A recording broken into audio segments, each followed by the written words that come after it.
Cum faci cumpărături ca să economisești cât mai mult? Cumperi din magazinul tău.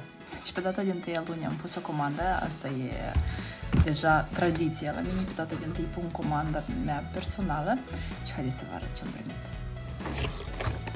Masca de păr cu argan, care este foarte bună, o folosesc și pentru Alexandra, care are părul foarte lung.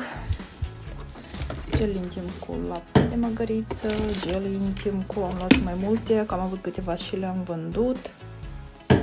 Și asta cred că la fel este. Așa, asta este pentru copii. Pentru copii am luat și gel de duș. Pentru copii am luat și șampon. După care am luat șamponul cu lapte de măgăriță. Recunosc, nu l-am încercat niciodată și am înțeles că este foarte bun. Am luat și eu. Am două parfumele.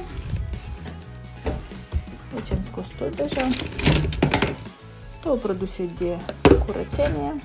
Asta pentru frigider. Și pentru veselă. Gel de curățat vesela. Și mai am ceva? O mascara. Uite așa.